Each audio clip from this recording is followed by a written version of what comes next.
যা ইচ্ছা তাই করেন। আমাদের নির্দেশ আর হুমকি দেওয়ার বিষয়টি কোনোভাবেই গ্রহণযোগ্য না।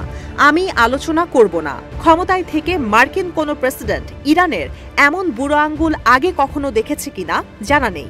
এই কাজ করে বসেছে ইরানের প্রেসিডেন্ট মাসুদ পেজেশকিয়ান।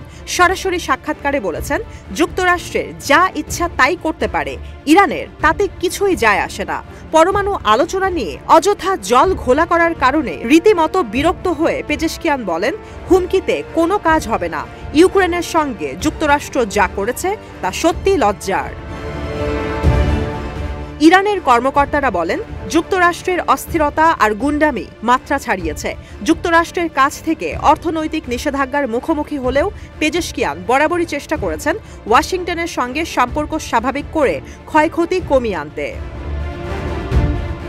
দেশটির সর্বোচ্চ ধর্মীয় নেতা আয়াতুল্লাহ আলী খামেনি চলতি সপ্তাহেই বলেছেন, কোনোভাবেই যুক্তরাষ্ট্রকে বিশ্বাস করা যায় না। বলেন, গুন্ডামি করা কোনো দেশের সঙ্গে আলোচনা হবে না। এর আগে ডোনাল্ড ট্রাম্প বলেন, পরাশক্তির দেশকে পরমাণু ইস্যুতে আলোচনার জন্য চিঠি দেয়া হয়েছে, যদিও ইরানের দাবি কোনো চিঠি পায়নি তারা। বুধবার ইরানের পররাষ্ট্রমন্ত্রী আব্বাস আরাকচি বলেন, আরব দেশের মাধ্যমে ট্রাম্পের চিঠি আসবে তেহরানের কাছে। আরাকচি জানান, পরমাণু চুক্তির জন্য ব্রিটেন, ফ্রান্স, জার্মানির সঙ্গে আলোচনা হবে। রাশিয়া ও চীনের সঙ্গে বেইজিংয়ে হতে পারে এই বৈঠক।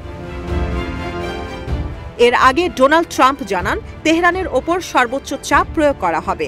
বিশ্ব অর্থনীতি থেকে কোণঠাসা করে রাখা হবে পরাশক্তির এই দেশকে। জ্বালানি তেল রপ্তানি নামিয়ে আনা হবে শূন্যে। যদি চুক্তি না হয়, ইরানকে সামরিকভাবে দেখে নেওয়া হবে।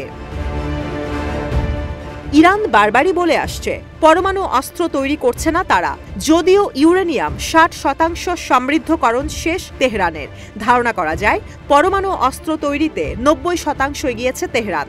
এই তথ্য দিয়েছে আন্তর্জাতিক আণবিক শক্তি সংস্থা। ইসরায়েল আর যুক্তরাষ্ট্র বারবারই বলে আসছে, ইরানকে কোনোভাবে পরমাণু অস্ত্র তৈরি করতে দেবে না তারা। প্রয়োজনে সামরিক হস্তক্ষেপ করা হবে বলেও সতর্কবার্তা দেয়া হয়। পরমাণু কেন্দ্রে হামলার হুমকি পর্যন্ত দেয়া হয়। ডোনাল্ড ট্রাম্পের সতর্কবার্তায় কোনোভাবেই শান্ত থাকতে পারছে না তেহরান। রাশিয়া ও চীনের সঙ্গে গালফ অব ওমানে যৌথ সামরিক মহড়া চালাচ্ছে ইরান। সমুদ্র সীমায় নিরাপত্তা বাড়াতে সর্বোচ্চ গুরুত্ব দিচ্ছে খামেনি প্রশাসন।